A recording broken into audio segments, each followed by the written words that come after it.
മന്ത്രിസഭ, മുഖ്യമന്ത്രി ഉൾപ്പെടെ എംപിമാർ, MLA എല്ലാവരും ചേർന്നുകൊണ്ട് പാർലമെൻറ്റിൻ്റെ മുമ്പിലേക്ക് മാർച്ച് ചെയ്യുകയാണ്. ഇത് കേരളത്തിൻ്റെ മാത്രം ഒരു പ്രശ്നമല്ല. ഇന്ത്യൻ സംസ്ഥാനങ്ങളിൽ പ്രത്യേകിച്ച് BJP ഇതര ഗവൺമെൻറ്റുകളെല്ലാം അഭിമുഖീകരിക്കുന്ന പ്രശ്നമാണ്. എല്ലാ സംസ്ഥാന ഗവൺമെൻറ്റുകളും സാമ്പത്തിക കടക്കണിയിൽ പെടാൻ പോകുന്ന സന്ദർഭത്തിൽ ചില സന്ദർഭങ്ങൾക്ക് നമ്മൾ കണ്ടതുപോലെ അവർക്ക് താല്പര്യമുള്ള സംസ്ഥാനങ്ങളെ നല്ല രീതിയിൽ എല്ലാ നിബന്ധനകളും വിട്ട് സഹായിക്കുന്ന സാഹചര്യം ഉണ്ട് BJP സംസ്ഥാന ഗവൺമെൻറ്റുകൾ. എന്നാൽ BJP ഇതര ഗവൺമെൻറ്റുകളെ വലിയ രീതിയിൽ സാമ്പത്തിക പ്രതിരോധത്തിലാക്കുന്ന നിലപാടാണ് കേന്ദ്ര ഗവൺമെൻറ് എടുത്തുകൊണ്ടിരിക്കുന്നത്. ഈ നയത്തിനെതിരായിട്ടാണ് ചരിത്രത്തിലാദ്യമായി ഒരു സംസ്ഥാന മന്ത്രിസഭയാകെ എല്ലാ MPമാരും MLAമാരും ഉൾപ്പെടെ ചേർന്ന് ഒരു സംയുക്തമായിട്ടുള്ള ഒരു സമരം തയ്യാറാകണം എന്നതിനെ അടിസ്ഥാനപ്പെടുത്തി പ്രതിപക്ഷവുമായിട്ട് ചർച്ച ചെയ്തെങ്കിലും പ്രതിപക്ഷം വാർത്തകളിൽ വന്ന വസ്തുത പരിശോധിച്ചാൽ അവരതിന് തയ്യാറില്ല എന്നുള്ള നിലപാടാണ് പൊതുവെ എടുത്തിട്ടുള്ളത്. എല്ലാ മുഖ്യമന്ത്രിമാർക്കും കത്ത് കൊടുത്തിട്ടുണ്ട്. അതാ ഞാൻ പറഞ്ഞത്. അതിപ്പോൾ ആധികാരികമായിട്ടോ അല്ലാതെയോ അവർ പൊതുവെ പത്രത്തിൽ വാർത്തയിൽ കണ്ടത് അവർ വരുന്നില്ല എന്നാണ്. വരുന്നില്ല എന്നതിൻ്റെ അകത്ത് തന്നെ UDFന് പൂർണ്ണമായ യോജിപ്പല്ല എന്നാണ് എൻ്റെ ഒരു തോന്നൽ. അതിൽ വിശ്വസ്തതകളുണ്ട്. പക്ഷേ ഒരു മുന്നണി എന്ന രീതിയിൽ അവരിപ്പോഴും വരുന്നില്ല എന്ന് തീരുമാനിച്ചിരിക്കുന്നു. മുഖ്യമന്ത്രി ചെയ്തിട്ടുള്ളത് ഇന്ത്യയിലല്ല BJP ഇതര മുഖ്യമന്ത്രിമാർക്കും ഇപ്പോൾ തന്നെ കത്ത് ഈ ഫെഡറൽ സംവിധാനത്തിനെതിരായിട്ടുള്ള കടന്നാക്രമണമാണ് കേന്ദ്ര ഗവൺമെൻറ് കൈകാര്യം ചെയ്യുന്നത് എന്നുള്ള വിഷയം, അതിൻ്റെ സാമ്പത്തിക പ്രശ്നം ഉൾപ്പെടെ വെച്ചുകൊണ്ട് ഇപ്പോൾ കത്ത് നൽകിയിട്ടുണ്ട്. അവരെല്ലാം സഹായം ഉദ്ദേശിക്കുന്നുണ്ട്.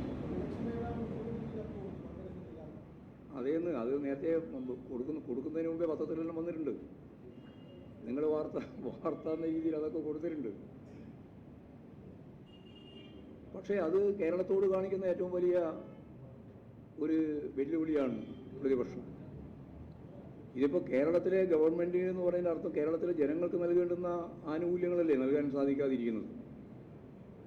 ഇപ്പോൾ പെൻഷൻ വർദ്ധിപ്പിക്കുക എന്നുള്ളത് ഇടതുപക്ഷ ജനാധിപത്യത്തിനുവേണ്ട ഒരു പ്രകടന പത്രികയിൽ പറഞ്ഞ കാര്യമാണ്. ഇപ്പോൾ വർദ്ധിപ്പിക്കാൻ കഴിയുന്നില്ല. അതുപോലെ തന്നെ DA കൊടുക്കുക എന്നുള്ളത് പ്രഖ്യാപിതമായൊരു നിലപാടാണ് ഗവൺമെൻറ്റിന്, അനുവദിക്കാൻ സാധിക്കുന്നില്ല.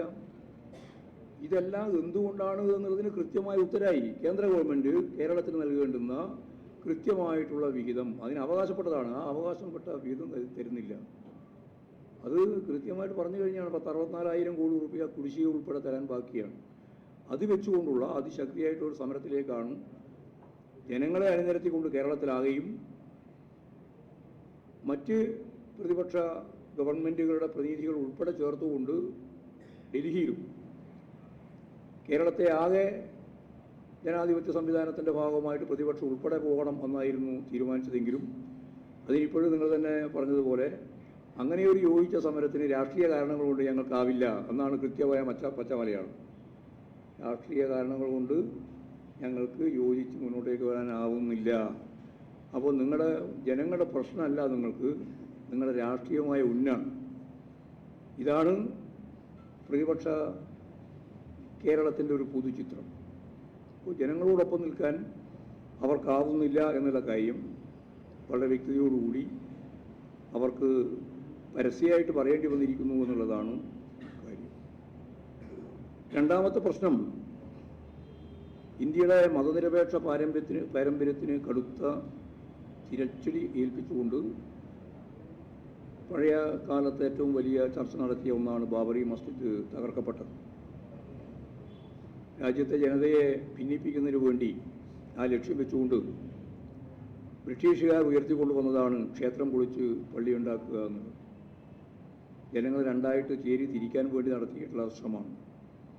ബ്രിട്ടീഷ് ഭരണകാലത്ത് ശക്തിയായ മതനിരപേക്ഷ നിലപാട് ഉയർത്തിപ്പിടിച്ചതിനാൽ പള്ളി പൊളിക്കുക എന്ന അജണ്ട നടപ്പിലാക്കാൻ അവർക്കായിട്ടില്ല.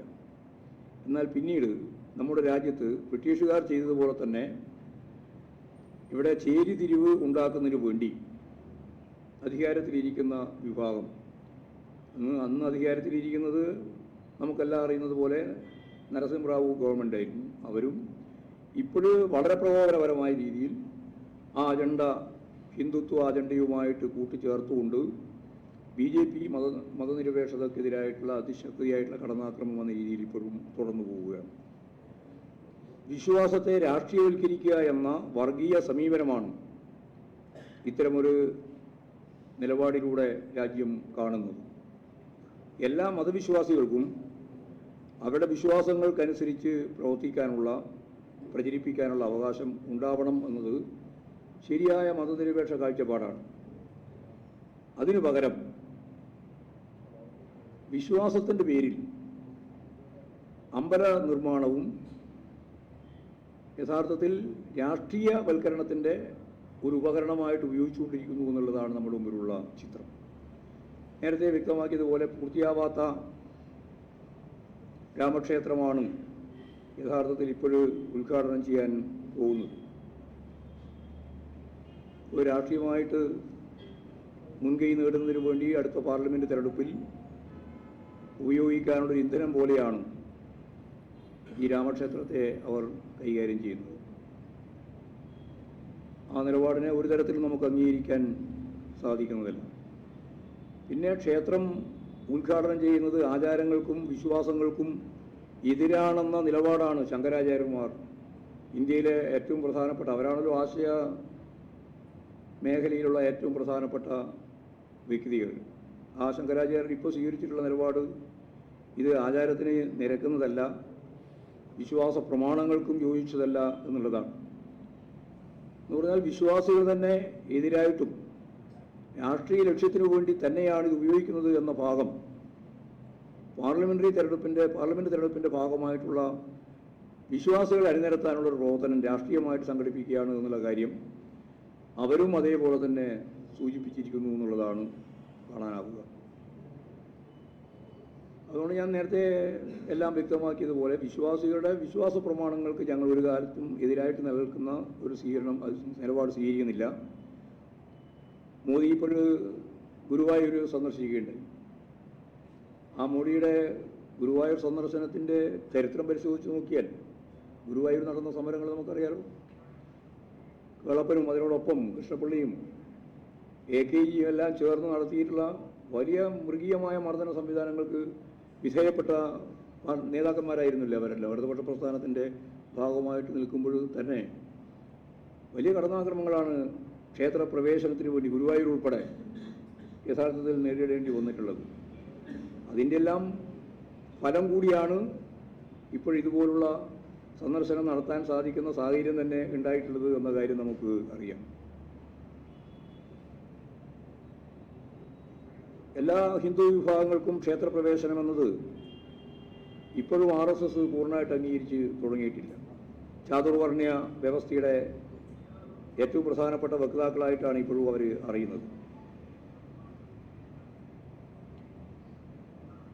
അത് സംബന്ധിച്ച് ചില വിവാദങ്ങൾ ഇതിൻ്റെ ഭാഗമായിട്ട് നമ്മുടെ കേരളത്തിലെ ഏറ്റവും പ്രധാനപ്പെട്ട, നമ്മളെല്ലാം ഏറെ ഇഷ്ടപ്പെടുന്ന, എല്ലാവർക്കും അറിയുന്നതാണ്, ചിത്രയെ പോലുള്ള അല്ലേ ഏറ്റവും ലോകം ശ്രദ്ധിക്കുന്ന പാട്ടുകൾ, ഗാനങ്ങൾ രാജ്യത്തിന് നൽകിയിട്ടുള്ളൊരു പ്രതിഭയാണ് അവർ. അവരെ സംബന്ധിച്ച് അവർ എടുത്ത ഒരു നിലപാടുമായിട്ട് ബന്ധപ്പെട്ടുകൊണ്ട് വലിയ വിമർശനങ്ങൾ ഉയർന്നു വന്നിട്ടുണ്ട്. പക്ഷേ അതിൻ്റെ പേരിൽ ആകെ ചിത്രക്കെതിരായിട്ടുള്ള നീക്കം എന്ന് പറയുന്നതിനോട് കമ്മ്യൂണിസ്റ്റ് പാർട്ടി ഓഫ് ഇന്ത്യ മാർക്സിസ്റ്റിന് യോജിപ്പില്ല. ഞങ്ങളതിലെടുക്കുന്ന നിലപാട് നേരത്തെ BJPയുടെ ഒരു പരിപാടിയുടെ ഭാഗമായിട്ട് ശോഭ, ഇന്ത്യയിലെ ഏറ്റവും പ്രമുഖയായ നർത്തകിയാണ്, അതുപോലെ തന്നെ ശോഭന നടിയാണ്. എല്ലാ അർത്ഥത്തിലും ശോഭന കേരളത്തിലെ ഏറ്റവും ശ്രദ്ധേയമായ രീതിയിൽ ജനങ്ങൾ കാണുന്ന ഒരു പ്രതിഭയാണ്. അവരെ പറ്റി ഇതേപോലെ തന്നെ വന്നപ്പോൾ BJPയുടെ പരിപാടിയുടെ ഭാഗമായിട്ട് പോയി വന്നപ്പോൾ ഞാൻ ഒരു കാര്യം അന്നും ഉറപ്പിച്ച് പറഞ്ഞാണ്, ഇവരെല്ലാം ഈ നാടിൻ്റെ ഒരു പൊതു സ്വത്താണ്. അവരെ ഏതെങ്കിലും കള്ളിയിലാക്കി അങ്ങോട്ടും ഇങ്ങോട്ടും മാറ്റേണ്ട കാര്യമില്ല. അവരുടെ നിലപാടുമായിട്ട് ബന്ധപ്പെട്ട് വിമർശനാത്മകമായിട്ട് പറയാൻ എല്ലാവർക്കും അവകാശമുണ്ട്. പക്ഷേ എല്ലാവരെയും ഇപ്പോൾ നമുക്കെല്ലാം അറിയുന്നത് പോലെ മോഹൻലാൽ, മമ്മൂട്ടി സിനിമാ രംഗത്തെ അതികായകരല്ലേ രണ്ടാളും, നമ്മുടെ രാജ്യത്തിൻ്റെ സ്വത്തല്ലേ. സാഹിത്യ രംഗത്തെടുത്ത് പരിശോധിച്ചാൽ ടി പത്മനാഭൻ, നമുക്കെല്ലാം ഇപ്പോഴും ചർച്ച ചെയ്യുന്ന വളരെ പ്രമുഖരായ എം മുകുന്ദൻ, ഇവരെ ആരെങ്കിലും ഏതെങ്കിലും ഒരു പ്രശ്നത്തിൻ്റെയോ ഏതെങ്കിലും ഒരു പദപ്രയോഗത്തിൻ്റെയോ അടിസ്ഥാനത്തിൽ തള്ളിപ്പറയേണ്ട കാര്യമില്ല. അവരെല്ലാം നമ്മുടെ നാടിൻ്റെ രാജ്യത്തിൻ്റെ ഒരു സ്വത്താണെന്ന രീതിയിൽ തന്നെ നമ്മൾ കാണണം. അതിപ്പോൾ ഈ ചിത്രവുമായിട്ട് ബന്ധപ്പെട്ട കാര്യത്തിലും പാർട്ടിയുടെ നിലപാട് അതുതന്നെയാണ്. എന്തെങ്കിലും കാര്യങ്ങൾ വിമർശനാത്മകമായിട്ടുണ്ടെങ്കിൽ ആ വിമർശനം നടത്തുന്നത് ഞങ്ങൾ ആരും എതിരല്ല. പക്ഷേ പൊതുവായി ഇവരെല്ലാം രാജ്യത്തിൻ്റെ ഏറ്റവും പ്രമുഖ പ്രതിഭകളായിട്ടാണ് കാണേണ്ടത്, വിലയിരുത്തേണ്ടത്. അതാണ് അത് സംബന്ധിച്ചുള്ള പ്രധാനപ്പെട്ട കാര്യം.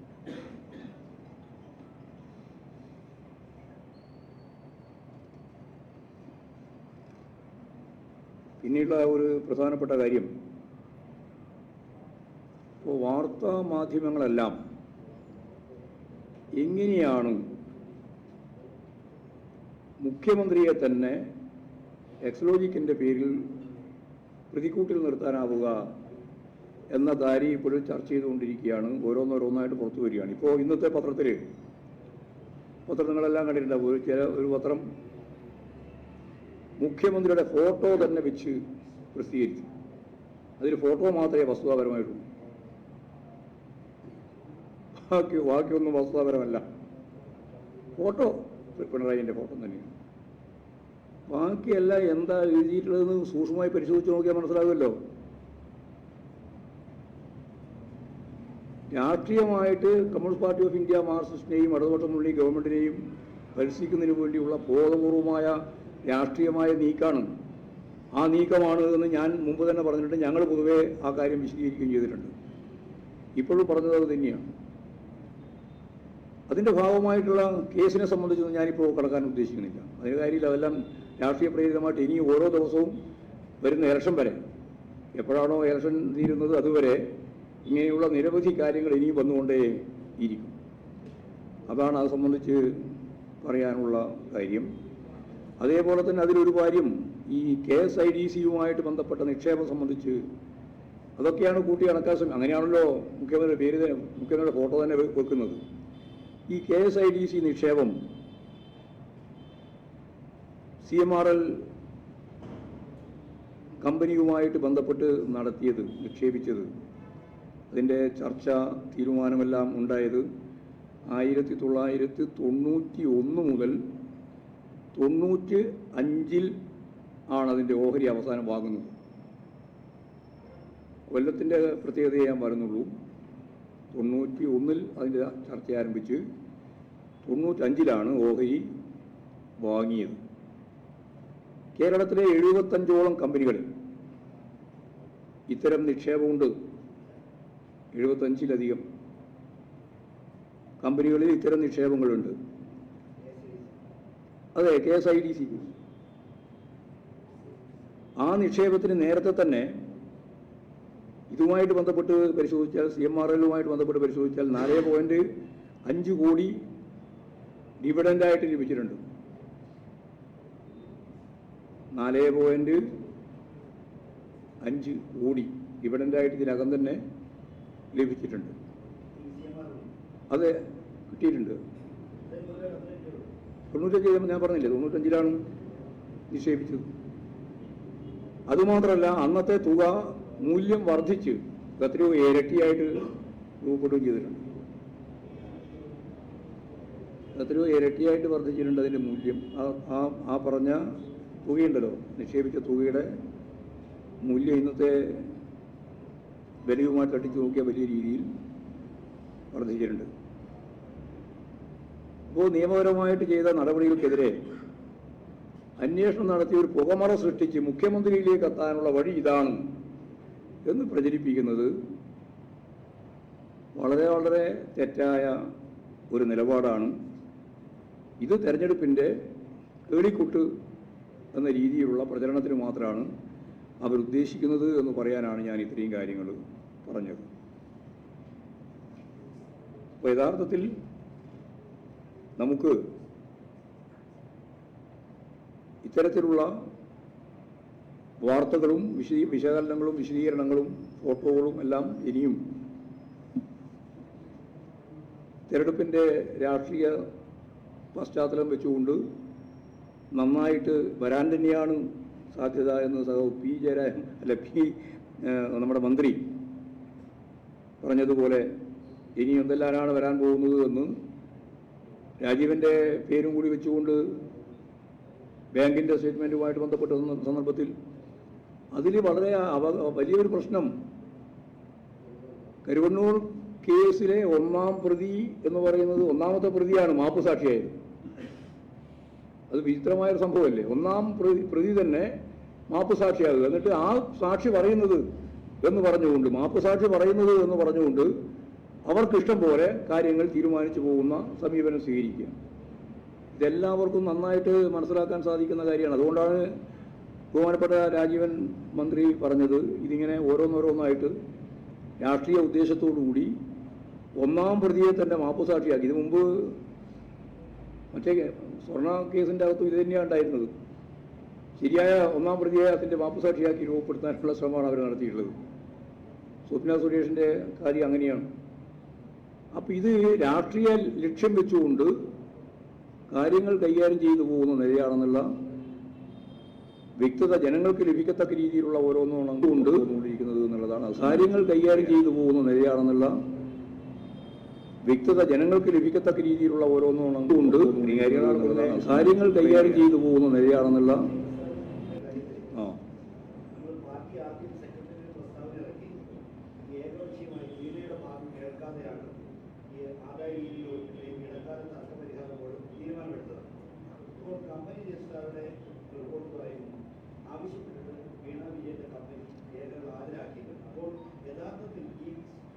അതെ, അതും ഇപ്പോൾ ഏകപക്ഷീയമായിട്ട് പറയുന്നതാണല്ലോ. നമ്മൾ അതിൻ്റെ ഞാനിപ്പോൾ അതിൻ്റെ വ്യക്തിയിലേക്ക് പോകുന്നില്ല. കാരണം അതിൻ്റെ അന്വേഷണം നടത്താൻ വേണ്ടിയിട്ടൊരു പ്രത്യേക ടീമിനെ ചുമതലപ്പെടുത്തിയിരിക്കുകയാണ്. അതാണ് നിങ്ങളെല്ലാം പറഞ്ഞ വാർത്ത എല്ലാം പറഞ്ഞത്. 3 ആളെ ഇല്ലേ, 3 ആളെ ചുമതലപ്പെടുത്തിയിരിക്കുന്നു എന്ന് ഞാനും നിങ്ങളും എല്ലാം കണ്ടു കേട്ടു. അതിന് 4 മാസത്തെ സമയവും കൊടുത്തിട്ടുണ്ട്. ഈ 4 മാസത്തെ സമയം കൊടുത്തതിൻ്റെ ഇടയിൽ അതിലൊരാൾ ഒരു വാർത്ത പുറത്തുവിട്ടിരിക്കുകയാണ്. അതിന് മേലെ പ്രതികരിക്കാൻ പോകേണ്ട വല്ല കാര്യമുണ്ടോ? അന്വേഷിക്കട്ടെ, കൃത്യമായിട്ട് അന്വേഷിക്കട്ടെ. ഞാൻ മനസ്സിലാക്കിയതല്ല, നമ്മളെല്ലാവരും മനസ്സിലാക്കി തന്നെ.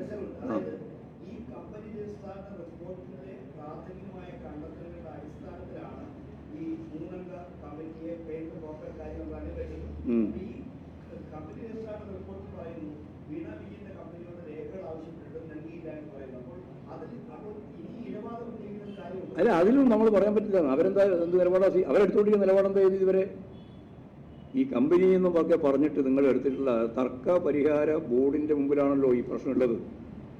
യഥാർത്ഥത്തിൽ അങ്ങനെയാണ്. ആദായ നികുതി തർക്ക പരിഹാര ബോർഡിൻ്റെ മുമ്പിലാണ് ഈ പ്രശ്നങ്ങളെല്ലാം ഉള്ളത്. എന്താ ഉണ്ടായത്? ആദ്യം ഈ KMRL കമ്പനിയുടെ ഉടമ CMRL ഉടമ തങ്ങളുടെ സ്ഥാപനത്തിൻ്റെ യഥാർത്ഥ ചെലവ് പരിഗണിക്കാതെയാണ് ആദായ നികുതി പിടിക്കാൻ തീരുമാനിച്ചത് എന്നുള്ളതിൻ്റെ പരാതിയാണ് ആദ്യമായിട്ട് കൊടുക്കുന്നത്. അതിനാൽ ചെലവ് അംഗീകരിച്ച് ആദായ നികുതി ഇളവ് വേണം എന്നതായിരുന്നു പരാതിയുടെ ഉള്ളടക്കം. തർക്കമില്ലല്ലോ. ഇത് CMLRൻ്റെ ഭാഗമായിട്ട് അവർ കൊടുത്ത പരാതിയെ തുടർന്ന് ഇതിലേതൊക്കെ പരിശോധിച്ച് ഇളവ് നൽകാം എന്നതിനെപ്പറ്റി അവർ ചർച്ച ചെയ്തു. അത് പരിശോധിച്ചപ്പോഴാണ് ഈ എക്സലോജിക് കമ്പനിയും കൊച്ചി മിനറൽ ആൻഡ് റൂട്ടൈൽ കമ്പനിയും കരാറുണ്ടാക്കിയ കാര്യമെല്ലാം പുറത്തു വരുന്നു. ഇത് പ്രകാരം നൽകിയ പണം ബാങ്ക് വഴിയാണ് ഉണ്ടായത്. ഈ പണം അടച്ചത് സേവനത്തിൻ്റെ ഭാഗമായിട്ടാണ് എന്ന്, കൊടുത്തത് GST ഉൾപ്പെടെയുള്ള എല്ലാ നികുതിയും കൊടുത്തിട്ടുണ്ട് എന്നും അതിൻ്റെ ഭാഗമായിട്ടാണ് വരുന്നത്. ഇത് മാസപ്പടിയാണോ കള്ളപ്പണമാണോ എന്നുള്ള ചോദ്യം വന്നപ്പോൾ അല്ല, കൃത്യമായിട്ട് സേവനത്തിൻ്റെ ഭാഗമാണ് എന്ന കാര്യം പറഞ്ഞു. പിന്നീട് പറഞ്ഞത് GST കൊടുത്തില്ല എന്നാണ്. അപ്പോൾ GST കൊടുത്തിട്ടുണ്ട് എന്നും പറഞ്ഞു. അപ്പോൾ GSTയുടെ കൃത്യമായ കണക്ക് കൊടുത്തിട്ടുണ്ട്. 2 കമ്പനികൾ തമ്മിലുണ്ടാക്കിയ കരാർ പ്രകാരം സേവനം നൽകുകയും അതിൻ്റെ അടിസ്ഥാനത്തിൽ നിയമപരമായി പ്രതിഫലം നൽകുകയും ചെയ്ത ഒരു പദ്ധതിയെക്കുറിച്ചാണ് ബന്ധപ്പെട്ടവരിൽ നിന്ന് പരാതി വാങ്ങാതെ, അതായത് പറഞ്ഞത് പരാതി വാങ്ങാതെ ഏകപക്ഷീയമായി അന്വേഷണത്തിന് ഉത്തരവ് പുറപ്പെടുവിച്ചത് എന്നുള്ളത് തന്നെയാണ് അത് പറഞ്ഞത്. അതുകൊണ്ട് ഇതിനെ ഒരു കാരണവശാലും അംഗീകരിക്കാനാവുന്ന കാര്യമല്ല, ഏകപക്ഷീയമായ രീതിയിൽ വരികയാണ്. അത് നമ്മൾ കൃത്യമായിട്ട് നമ്മൾ കാണണം. അതാണ് ഇതിൻ്റെ കാര്യത്തിൽ നമ്മൾ പറഞ്ഞിട്ടുള്ള പ്രശ്നം. ഇനി ഇത് മാത്രമല്ല, ഇതിൻ്റെ ഭാഗമായിട്ട് കോൺഗ്രസിൻ്റെ നേതാക്കൾ CMRൽ നിന്ന് കോടിക്കണക്കിന് രൂപ വാങ്ങിയിട്ടുണ്ട്. അവരാരും നിഷേധിച്ചില്ല, ഇപ്പോൾ നിഷേധിച്ചില്ല അല്ലേ? ആരും നിഷേധിച്ചില്ല, നിഷേധിച്ചില്ല. അതിൽ പേരൊന്നും ഞാൻ പറയണ്ടില്ല. UDF നേതാക്കന്മാരൊക്കെ വാങ്ങിയിട്ടുണ്ടെന്ന് പറഞ്ഞു. ഇല്ലില്ല, LDF നേതാക്കന്മാരില്ല. PV ഇല്ലാന്ന് പിണറായി പറഞ്ഞു. ഞാനല്ല PV എന്ന്, അത് നേരത്തെ പറഞ്ഞിട്ടുണ്ട്. നേരത്തെ എന്നാൽ കണ്ടില്ലല്ലോ ഇതുവരെ. അവരെല്ലാം ഉണ്ട് വരെ പറഞ്ഞു. അതെന്തിനാ നിങ്ങൾ അങ്ങനെ പറയുന്നത്? അങ്ങനെ പറയാന്നുകൊണ്ട് നിങ്ങൾക്ക് നില താല്പര്യം. അവർ UDFകാർ പറഞ്ഞത് ഞങ്ങൾ വാങ്ങിയിട്ടുണ്ട് എന്നാണ്. വാങ്ങിയിട്ടുണ്ടെങ്കിൽ റെസീറ്റ് കൊടുത്തിട്ടുണ്ടെന്നാണ്. അപ്പോൾ ആ കാര്യം അന്വേഷിക്കണമല്ലോ. പിണറായി വിജയൻ പറഞ്ഞു ഞങ്ങൾ പൈസയും വാങ്ങിയിട്ടില്ല, എൻ്റെ പേരും ഇല്ല. രണ്ടും ആ രീതിയിൽ കണ്ടോളണം. അന്വേഷിച്ചോട്ടെ. അതെന്താ അന്വേഷിക്കാത്തത്? നിൽക്കട്ടെ ആയിട്ടില്ല. അപ്പം ഞാൻ പറഞ്ഞു തീർക്കട്ടെ, അപ്പോൾ നിങ്ങൾക്ക് മനസ്സിലാവും. അപ്പോൾ പിണറായി വിജയൻ തൻ്റെ പേരല്ല എന്ന് കൃത്യമായിട്ട് പറഞ്ഞിട്ടുണ്ട്. ഈ പണം രശീതി നൽകി വാങ്ങിയതാണെന്നാണ് UDF നേതാക്കൾ അവകാശപ്പെടുന്നത്. ഇതിൻ്റെ രശീതിയോ മറ്റ് തെളിവുകളോ അല്ലേ ഇല്ലാതെ തന്നെ വിശ്വസിക്കാൻ പറ്റുന്ന ചെലവായി സെറ്റിൽമെന്റ് ബോർഡ് അംഗീകരിച്ചു. അതെന്തൊരു വിചിത്രമായ അംഗീകാരമാണ്. അങ്ങനെ അംഗീകരിച്ചു.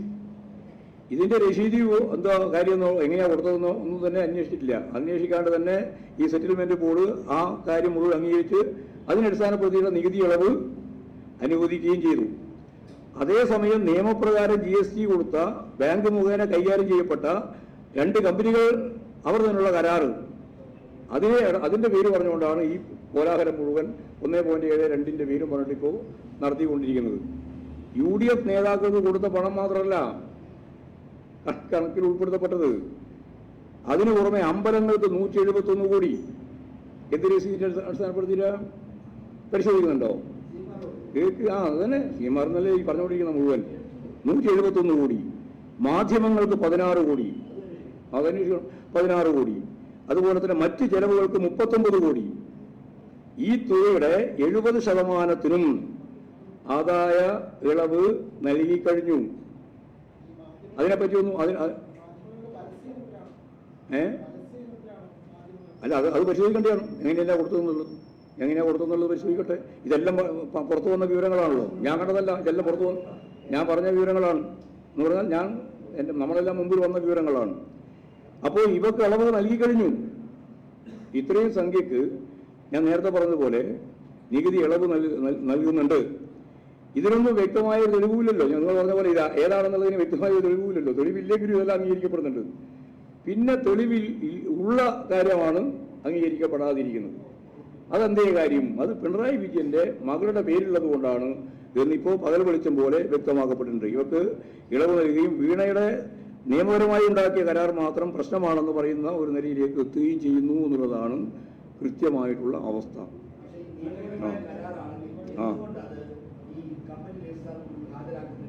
അല്ല, അതൊക്കെ ഹാജരാക്കുമായിരിക്കും. നമുക്ക് അതിൻ്റെ മേലെ ആ കമ്പനിയുടെ അങ്ങോട്ടും ഇങ്ങോട്ടും 2 കമ്പനികളെ സംബന്ധിച്ചിടത്തോളം ഞാനിപ്പോൾ ചർച്ച ചെയ്യാൻ ഉദ്ദേശിക്കുന്നില്ല. അത് എന്തുകൊണ്ടാണ് എന്നുള്ളതെല്ലാം കൃത്യമായിട്ട് മുമ്പിൽ വരും. അതിന് സമയമുണ്ടല്ലോ. ഇതൊന്നും നിരപരാധിത്വം അവിടെ തെളിയിക്കേണ്ട കാര്യമൊന്നുമില്ല. അതൊക്കെ കൃത്യമായിട്ട് ചർച്ച ചെയ്യപ്പെടും. അതിന് ആർക്കാ തർക്കമുള്ളത്?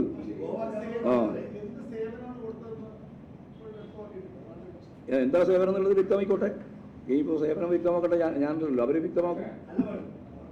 സേവനം നിങ്ങളിപ്പോൾ ഒരു കാര്യം മനസ്സിലായിക്കോ. ഒരു സാധനം നമ്മൾ ഒരു കരാർ തയ്യാറാക്കും. ഇപ്പോൾ ഒരു ലിഫ്റ്റ് വാങ്ങും. നമ്മുടെ ലിഫ്റ്റ് നമ്മൾ ഇറങ്ങാൻ ഉപയോഗിക്കുന്ന ലിഫ്റ്റില്ലേ, അതിന് സേവനത്തിന് പ്രത്യേകമായ പണമുണ്ട്. അത് വേണ്ടി വന്നാലും വേണ്ടി വന്നില്ലെങ്കിലും അതിന് ആ പണം അടച്ചേ പറ്റൂ. അതാ കരാറ്. ഏത് കരാറും അത് വളരെ വ്യക്തമായിട്ടുള്ള കരാർ അതാണ്. മെയിൻ്റനൻസിൻ്റെ ഭാഗമായിട്ട് എന്തായാലും വേണ്ടി വരുന്നത് അന്നേരമാണ് സേവനം കൊടുക്കുക. അത് സംബന്ധിച്ച് ഞാനിപ്പോൾ വിശദീകരിക്കുന്നില്ല. എൻ്റെ അത് സോഫ്റ്റ്വെയറുമായിട്ട് ബന്ധപ്പെട്ട് ഉൾപ്പെടെയുള്ള എന്തൊക്കെയാണ് വ്യവസ്ഥ, എന്തൊക്കെയാണ് ചെയ്യേണ്ടത് എന്നൊക്കെ പറഞ്ഞു വരാൻ അതൊക്കെ നിയമപരമായിട്ട് സാധിക്കുമല്ലോ. അതിലൊന്നും നമ്മൾ വിശദീകരിക്കേണ്ട കാര്യമില്ല. ഞാൻ പറഞ്ഞ ഇത്രയേ ഉള്ളൂ. നിങ്ങൾ കൃത്യമായിട്ട് മനസ്സിലായിക്കോ. നൂറുകണക്കിന് കോടി ഉറുപ്പിക ഞാൻ ഈ പറഞ്ഞതുപോലെ പണം കൊടുത്തതിന് യാതൊരു വ്യവസ്ഥയില്ലാതെ അതിന് നികുതി ഇളവ് നൽകി കഴിഞ്ഞിട്ടുണ്ട്. ചോദിച്ചിട്ടേ ഇല്ല, ഒരു പ്രശ്നമേ ചോദിക്കുന്നില്ല. ചോദിക്കാതിരിക്കുന്നു, ചോദിക്കാതെ ഇരിക്കുന്നു. അതെന്താ? അത് മാത്രമല്ല ഞാൻ പറഞ്ഞത്. UDF നേതാക്കന്മാർ വണിച്ച മാത്രം പണമല്ല ഞാൻ പറഞ്ഞത്. ഞാൻ ഓരോന്നും കണക്ക് വേണ്ടില്ലേ. 171 കോടി, അതുപോലെ തന്നെ 16 കോടി, അതുപോലെ 39 കോടി. ഇതെല്ലാം 1.7 കണ്ടല്ലോ. അതിൻ്റെ അത്രയും വലിയ കോടിയല്ലേ? 16 മാധ്യമങ്ങൾ 16 കോടി. ഇതൊക്കെ വാങ്ങിയത് എല്ലാം ചേർത്ത് നികുതി ഇളവ് നൽകിയിട്ടുണ്ട്. അപ്പോൾ എന്താണ് ഈ പറയുന്ന മുഖ്യമന്ത്രിയുടെ മകളുടെ പേര് ഉപയോഗപ്പെടുത്തിയിട്ട് രാഷ്ട്രീയമായ കാരണങ്ങളാൽ അത് വലിയ പർവ്വതീകരിച്ച് പ്രശ്നങ്ങൾ ഉണ്ടാക്കാനാണ് അന്നേ ശ്രമിച്ചുകൊണ്ടിരിക്കുന്നത്, ഇന്ന് ശ്രമിച്ചുകൊണ്ടിരിക്കുന്നത്, നാളെയും അത് തന്നെയാണ് ശ്രമിച്ചുകൊണ്ടിരിക്കുക എന്നാണ് ഞാൻ പറഞ്ഞു വന്നതിൻ്റെ അർത്ഥം. ഇത്രയേ പറയാൻ. വാസ്തുപരമായിട്ട് ഒരു വശവുമില്ല. അവർ പരിശോധിച്ചു. അത് ആ കമ്പനിയും അതുപോലെ തന്നെ കരാർ ഒപ്പിട്ടുള്ള മറ്റേ കമ്പനിയും തമ്മിലുള്ള ബന്ധത്തെ അടിസ്ഥാനപ്പെടുത്തിയിട്ട് അവർ തീരുമാനിക്കേണ്ടതല്ലേ? അവർ പറഞ്ഞിട്ടുണ്ടല്ലോ. അവർ കൃത്യമായിട്ട് പറഞ്ഞിട്ടുണ്ട്. സേവനപടിയുണ്ട്.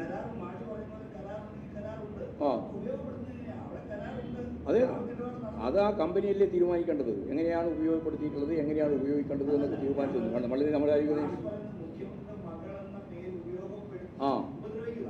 അല്ല അത് കമ്പനിയല്ല ഉപദ്രവിക്കുന്നത്. കമ്പനിയല്ല ഉപദ്രവിക്കുന്നത്. ഞാൻ നേരത്തെ പറഞ്ഞിട്ടുള്ള ഏജൻസികളാണ്. ആ ഏജൻസികൾ ഇനിയും പലതും പറഞ്ഞുകൊണ്ടേയിരിക്കും. പറയുന്നതിനൊന്നും നമ്മൾ മറുപടി പറയാൻ ഉദ്ദേശിക്കുന്നില്ല. അതൊക്കെ രാഷ്ട്രീയ കാരണങ്ങൾ കൊണ്ടാണ് പറയുന്നത്. ബാക്കി ഇത്രയേ കാര്യം ഞാൻ പറഞ്ഞിട്ടുള്ളൂ. ഇത്രയും വലിയ തുകക്ക് കൃത്യമായിട്ട് ഇളവ് നൽകി. അതിന് യാതൊരു തരത്തിലുള്ള വ്യവസ്ഥാപിതമായ തെളിവുമില്ല. അതിനൊക്കെ ഇളവ് നൽകിയിട്ട് വ്യവസ്ഥാപിതമായ തെളിവുള്ളതിന് ഇളവ് നൽകുന്നതുമായിട്ട് ബന്ധപ്പെട്ടാണ് പ്രശ്നം ചർച്ച ചെയ്യപ്പെടുന്നതെന്ന് മാത്രമേ ഞാൻ പറഞ്ഞു വന്നിട്ടുള്ളൂ. അത്രയും കണ്ടാൽ മതി. ഏത് അന്വേഷണത്തിന് ഞങ്ങൾക്ക് യാതൊരു പ്രശ്നമില്ല. ഞങ്ങൾക്ക് എന്തായാലും ഇപ്പോൾ പ്രശ്നമുണ്ട്. അതെ, അന്വേഷിക്കട്ടെ. എന്താ അന്വേഷിക്കാത്തതിന്? നിങ്ങൾ എഴുതുന്നാലും അന്വേഷിക്കണം. ഞാനിപ്പോൾ പറയുന്നത് അത് അന്വേഷിക്കുന്നില്ല എന്ന് മാത്രമല്ല, അതിൻ്റെ ഇളവ് നൽകുകയും ചെയ്തു. അതിൻ്റെ 70% ഇളവ് അവർക്ക് നൽകി. അതുകൊണ്ട് അതിനകത്ത് ഈ റെസീറ്റ് ഉണ്ടായിട്ടാണോ അല്ല എന്തൊക്കെ ഉണ്ടായിട്ടാണോ കൊടുത്തത് ഇളവ്? അത് പരിശോധിച്ച് നോക്കണം. പരിശോധിച്ചോ.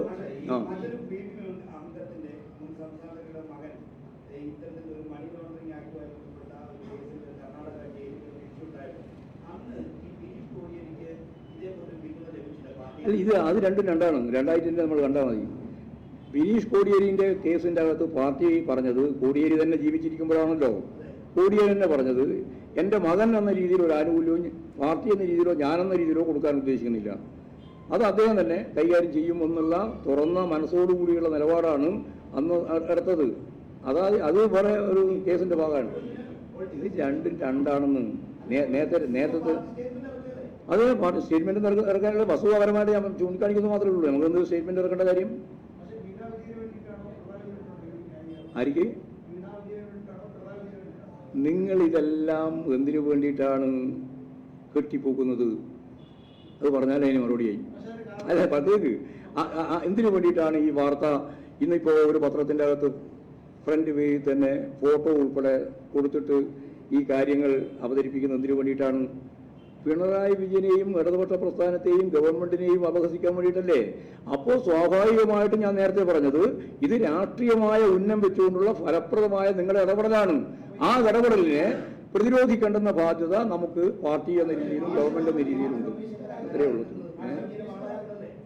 അതൊന്നുമല്ല. എങ്ങനെയാ സോഫ്റ്റ്വെയർ എഞ്ചിനീയർമാർക്ക് അവരുടെ സ്ഥാപനങ്ങളുമായിട്ട് ബന്ധപ്പെട്ട് എവിടെയെല്ലാം കരാറുണ്ടാക്കാൻ പറ്റും? അല്ലാതെ അതിലെ മുഖ്യമന്ത്രി എനിക്കറിയില്ല പറഞ്ഞു.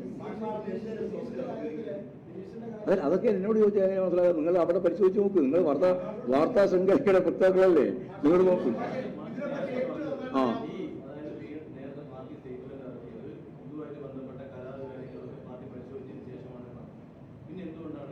ഞങ്ങൾ കരാർ പരിശോധിച്ചില്ലാതൊന്നും ഞങ്ങൾ കാര്യം പറഞ്ഞിട്ടില്ല. വെറുതെ ഓരോന്ന് പറഞ്ഞുകൊണ്ടിരിക്കുക. നിങ്ങൾക്ക് തോന്നുന്നതല്ല നമ്മുടെ പാർട്ടി പറഞ്ഞതാണെന്ന് പറയാൻ വേണ്ടിയിട്ടാണ്. ഞങ്ങൾ ഇത്രയും അന്നും പറഞ്ഞിട്ടുള്ളൂ. ഇതിന്റെ പിന്നിൽ രാഷ്ട്രീയമാണ്. ആ രാഷ്ട്രീയ ലക്ഷ്യം വെച്ചുകൊണ്ടാണ് നിങ്ങൾ മുന്നോട്ടേക്ക് നീങ്ങുന്നത് എന്ന് ഇന്നത്തെ മനോരമ ഞാൻ പത്രം പറയാണ്ട് നിങ്ങളില്ല, ഇന്നത്തെ മനോരമ പത്രത്തോടുകൂടി വളരെ വ്യക്തതയോടുകൂടി എല്ലാവർക്കും മനസ്സിലായി. പിണറായി വിജയന്റെ ഫോട്ടോ കൂടി വെച്ചിട്ട് എന്നിട്ടാണ് ഈ കാര്യങ്ങളെല്ലാം നിങ്ങൾ അവതരിപ്പിച്ചത്. അതിന് പിന്നെ KSIDC ആണ് നിങ്ങൾ പറഞ്ഞത്. അതുകൊണ്ടാണ് ഞാനിന്ന് KSIDCയെ പറ്റി, അതിന്റെ ഷെയറിനെ പറ്റി, അത് എപ്പോഴാണ് ഷെയർ എടുത്തത് എന്നതിനെ പറ്റി കൃത്യമായിട്ട് കൊണ്ട് പറഞ്ഞത്.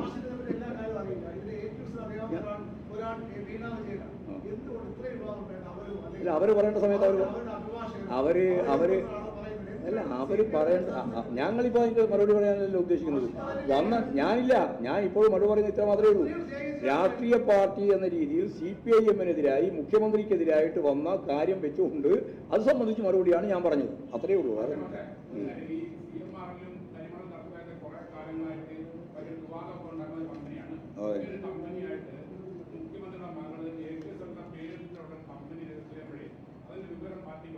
ഇതിന്റെ ഞങ്ങൾ ഏതെങ്കിലും ഒരു കമ്പനി രജിസ്റ്റർ ചെയ്തിട്ട് ഞങ്ങൾക്കെതിരെ വിവരം ഉണ്ടാവേണ്ട കാര്യം? ഞങ്ങൾക്ക് ഒരു വിവരമുണ്ട്. ഇപ്പോൾ ആരെല്ലാം എന്തെല്ലാം കമ്പനികൾ ഉണ്ടാക്കുന്നുണ്ട്, ആ കമ്പനിയെ പറ്റിയെല്ലാം ഡീറ്റെയിൽസ് ഇവിടെ പാർട്ടി എന്ന രീതിയിൽ ആലോചിച്ചിട്ടാണോ കൈകാര്യം ചെയ്യുന്നത്? അത് സ്വാഭാവികമായിട്ടും അവരുടെ വ്യക്തിപരമായിട്ടുള്ള കാര്യമായിട്ട് മാത്രം കണ്ടാൽ മതി. ഞങ്ങൾക്കതിലേക്ക് വേറെ പറഞ്ഞില്ല. അതിലൊന്നും പാർട്ടി തീരുമാനത്തിന്റെ ഭാഗമായിട്ടോ അല്ലെങ്കിൽ പാർട്ടി ആലോചിച്ചിട്ടോ ഒന്നും ഉണ്ടായതല്ല. ഇതിലുള്ള പ്രശ്നം രാഷ്ട്രീയവൽക്കരിക്കാൻ വേണ്ടിയിട്ടുള്ള മുഖ്യമന്ത്രിക്ക് നേരെ വരുന്ന ഒരു കടന്നാക്രമം എന്ന രീതിയിൽ അതിനെ ഉപയോഗിച്ചപ്പോൾ അതിന് മറുപടി പറഞ്ഞത് മാത്രമേ ഉള്ളൂ. അത്രയേ കണ്ടു അതിനാണ്.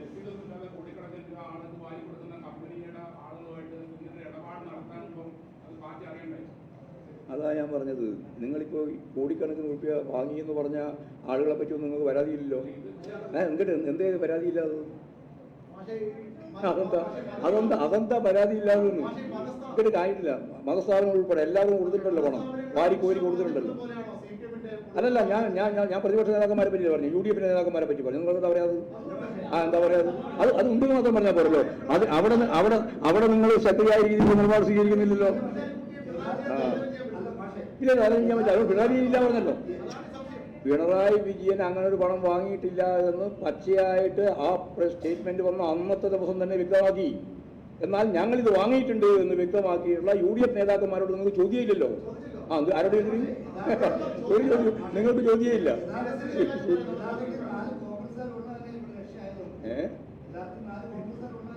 ഞാൻ കോൺഗ്രസ്സുകാർ മാത്രമല്ല, മറ്റു പല മാധ്യമങ്ങൾ ഉൾപ്പെടെ ശരി. ആര് ആര്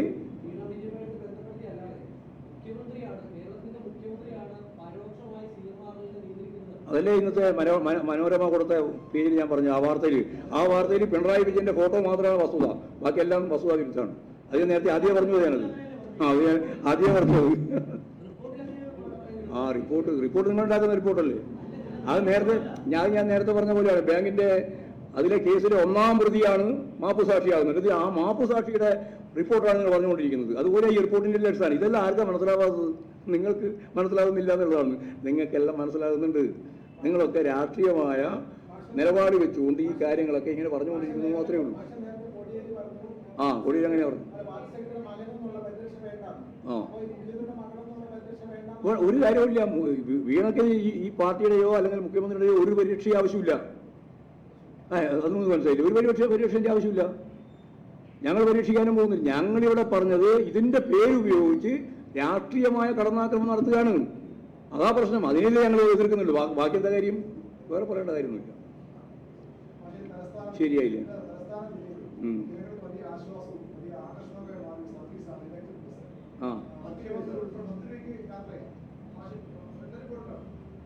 ആശ്വാസം ഉണ്ടല്ലേ? ആയിക്കോട്ടെ. അല്ല, ആശ്വാസം ഉണ്ടെങ്കിൽ അത് മാറ്റമൊന്നുമില്ല. ആശ്വാസകരമായ ഒരു സേവനവും ഇടതുപക്ഷ ജനാധിപത്യ മുന്നണി ഗവൺമെന്റ് പിൻവലിക്കില്ല. GST ഇല്ല, അതല്ലേ ഞാൻ പറഞ്ഞത്. ഒരു മന്ത്രിയുടെ പ്രശ്നമല്ലല്ലോ, ഇവിടെ മന്ത്രിസഭ തന്നെ ഉണ്ടല്ലോ. അപ്പോൾ ഇങ്ങനെ വരുന്ന സേവനങ്ങളെ ഏതെങ്കിലും ഒന്ന് ഇല്ലായ്മ ചെയ്യുക എന്നുള്ള നിലപാട് ഗവൺമെൻറ് എടുക്കുന്ന നിലപാടിൻ്റെ ഭാഗം. ഏത് ഏത് അത് നയപരമായ തീരുമാനത്തിനെടുക്കും. അതൊക്കെ നയപരമായ തീരുമാനം തന്നെ എടുത്ത് ജനങ്ങൾക്ക് കിട്ടിക്കൊണ്ടിരിക്കുന്ന സേവനത്തിൽ ഒരു മാറ്റവും വരുത്താൻ ഉദ്ദേശിക്കുന്നില്ല. അതാ കാര്യം. അല്ല, മന്ത്രി പറഞ്ഞ കാര്യം ഉൾപ്പെടെ എല്ലാം ചേർത്തുകൊണ്ടല്ലേ പരിശോധിക്കട്ടെ, നിങ്ങളതിൽ വേദാറാവണ്ട. പക്ഷെ സേവനം ജനങ്ങൾക്ക് കിട്ടിക്കൊണ്ടിരിക്കുന്നതിൽ നിന്ന് വ്യത്യസ്തമായ ഒരു തരത്തിലേക്ക് തിരിച്ചു പോക്കുണ്ടാവില്ല. അത് മാത്രമേ ഞാൻ പറഞ്ഞിട്ടുള്ളൂ. ബാക്കിയെല്ലാം മന്ത്രിയും അതുപോലെ മന്ത്രിസഭയും അല്ലെങ്കിൽ ഇടതുപക്ഷ എല്ലാം കാര്യങ്ങൾ ചർച്ച ചെയ്ത് ശരിയായ ദിശയിലേക്ക് ഇല്ല, അങ്ങനത്തെ തർക്കമൊന്നുമില്ല. ഇപ്പം അതെല്ലാം അവർ പരസ്യമായ രീതിയിൽ തള്ളിപ്പറയുന്ന നിലപാടൊന്നുമില്ല. അവർ നല്ല യോജിച്ച് തന്നെയാണ് ഇടതുപക്ഷ ജനാധിപത്യ. നഷ്ടമുണ്ട്, ലാഭമുണ്ട്. ചിലവ് നോക്കുമ്പോൾ നമ്മൾ ഒരു വ്യവസായത്തിൽ ആകെയാണ് പരിശോധിക്കുമ്പോഴാണ് എന്തുണ്ട് നഷ്ടം. ഓരോന്നോരോന്ന് എടുത്ത് പരിശോധിച്ച് നോക്കിയാൽ അതിൽ ഓരോന്നിലും ലാഭം ഉണ്ടാവും. അതാ കാര്യം.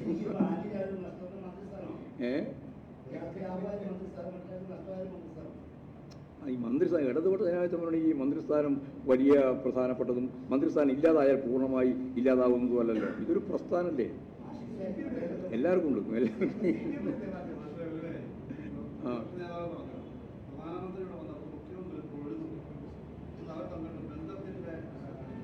അതെ, എന്താ ബന്ധത്തിൻ്റെ അടിസ്ഥാനം? നല്ല പ്രതിപക്ഷ ബഹുമാനവും സ്നേഹവും രാഷ്ട്രീയ പാർട്ടികൾ തമ്മിലുള്ള ഈ രീതിയിലുള്ള സൗഹൃദവും ഒക്കെ ആരാ വേണ്ടെന്ന് പറഞ്ഞിട്ടുള്ളത്? ഇത് ഈ കനുകൂലി പറഞ്ഞു കൊടുത്ത ഒരു സ്ഥിതിയും വെച്ചിട്ട് ഈ വി ഡി സതീശൻ എപ്പോൾ പറഞ്ഞുകൊണ്ടിരിക്കുകയാണ്. അദ്ദേഹത്തിൻ്റെ എന്തൊരു കഷ്ട പറ്റി. അദ്ദേഹം വളരെ മാന്യമായിട്ട് ആളുകളോട് പെരുമാറുകയും തൂവുകയും അതുപോലെ തന്നെ ശരീരഭാഷയെല്ലാം നല്ല രീതിയിൽ ഉണ്ടായിരുന്നതാണ്. അത് മുഴുവൻ കളഞ്ഞു കുടിച്ച ഒരു സാഹചര്യം ഉണ്ടാക്കിയത്. അത് യഥാർത്ഥത്തിൽ പ്രധാനമന്ത്രിയും മുഖ്യമന്ത്രിയും തമ്മിൽ കണ്ടാൽ പിന്നെ എന്താ ചെയ്യേണ്ടത്? നമ്മുടെ ഒരു സംസ്കാരം അടിസ്ഥാനപ്പെടുത്തിയിട്ട് ഇല്ല, അതിലൊക്കെ ഒറ്റ കാര്യമുള്ളൂ. ഇതിപ്പോൾ വളരെ പെട്ടെന്നാണല്ലോ വരുന്നത്. അപ്പോൾ സ്വാഭാവികമായിട്ടും ഈ പരിപാടിയിൽ വരാതിരിക്കാൻ പ്രധാനമന്ത്രിക്ക് പറ്റില്ലല്ലോ. പ്രധാനമന്ത്രി കൂടി വരുമ്പോൾ മുഖ്യമന്ത്രിക്ക് പോകാതിരിക്കാൻ പറ്റില്ലല്ലോ. ഇത് ഫെഡറൽ സംവിധാനത്തിൻ്റെ ഒരു ഭാഗം നിഷേധിക്കുന്നു എന്നുള്ളതുകൊണ്ട് ആ ഫെഡറൽ സംവിധാനത്തിൻ്റെ ഭാഗമായിട്ട് എല്ലാ സംസ്കാരങ്ങളും അവസാനിപ്പിക്കണം എന്നുള്ള നിലപാട് നമ്മൾ സ്വീകരിക്കുന്നില്ലല്ലോ. അത് മെച്ചപ്പെടുത്താനുള്ള പണിയല്ലേ നമ്മൾ പറയുന്നത്.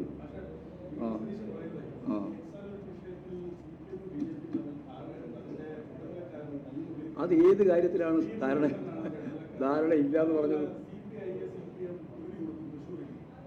ഹിന്ദുത്വ അജണ്ടക്ക് അടിവരയിട്ട് മൃദു ഹിന്ദുത്വ നിലപാട് സ്വീകരിക്കുന്ന കോൺഗ്രസിനെ നിശിതമായിട്ട് വിമർശിക്കുന്ന CPM-നെതിരായി ജനമധ്യത്തിൽ എന്തെങ്കിലും ഒരു ആനുകൂല്യം കിട്ടുമോ എന്ന ആശ്വാസപരമായ കാര്യം വെച്ചാണ് വി ഡി സതീശൻ ഇമാതിരി വർത്താനം പറയുന്നത്. അതിന് ഒരടിസ്ഥാനവും ഇല്ല.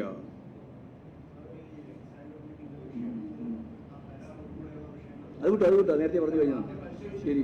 ഇല്ലല്ലോ, പാർട്ടിയൊന്നും പരിശോധിച്ചില്ല. ഇതിൽ പാർട്ടി പരിശോധിക്കേണ്ട കാര്യം ഞങ്ങൾ ഈ നിലപാടില്ല എന്ന് പറഞ്ഞില്ല. അതിൻ്റെ അകത്ത് നമ്മൾ കരാറിൻ്റെ പ്രശ്നം നമ്മൾ നോക്കേണ്ട കാര്യമില്ല.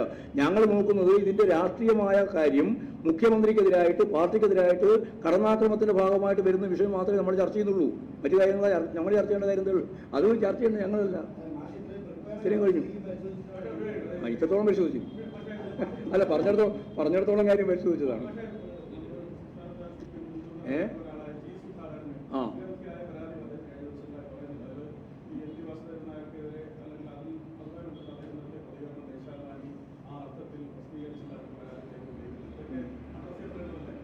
അല്ല, നമുക്ക് ചർച്ച ചെയ്യണമെങ്കിൽ ചർച്ച ചെയ്യാം.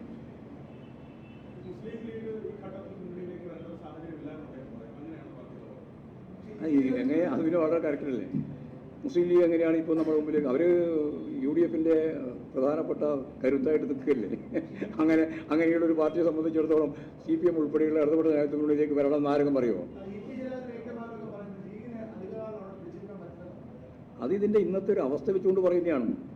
ഈ വർഗീയ ധ്രുവീകരണത്തിന് വേണ്ടി പ്രവർത്തിക്കുന്ന BJP-യോട് ഒപ്പം നിൽക്കാൻ സാധിക്കാത്തതുകൊണ്ട് അതിൻ്റെ ഒരു സ്റ്റെപ്പ് താഴെ നിന്നിട്ട് കോൺഗ്രസ് എല്ലാം ഉദ്ഘാടന പരിപാടിക്ക് പോകുമെന്ന് പരസ്യമായിട്ട് പ്രഖ്യാപിച്ചപ്പോൾ കോൺഗ്രസിന് ഞങ്ങൾ പോകുന്നില്ല എന്ന് പറയേണ്ടി വന്നത് മൃദു ഹിന്ദുത്വ നിലപാടിൻ്റെ വേറൊരു പതിപ്പാണ്. നിങ്ങൾ മനസ്സിലാക്കിക്കൊള്ളണം.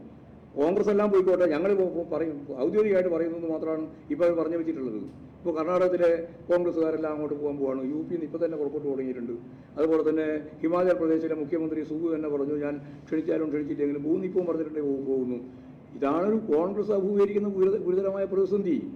മതനിരപേക്ഷ ഉള്ളടക്കത്തിൽ നിൽക്കാൻ അവർക്കാവുന്നില്ല.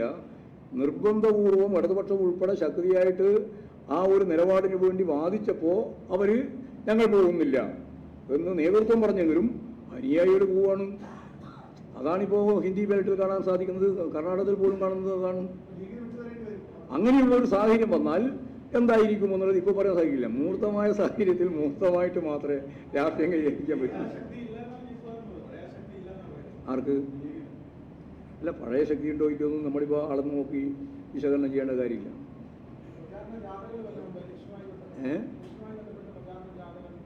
ഞങ്ങളിപ്പോൾ അതിനെ സംബന്ധിച്ചും പറഞ്ഞിട്ടില്ല.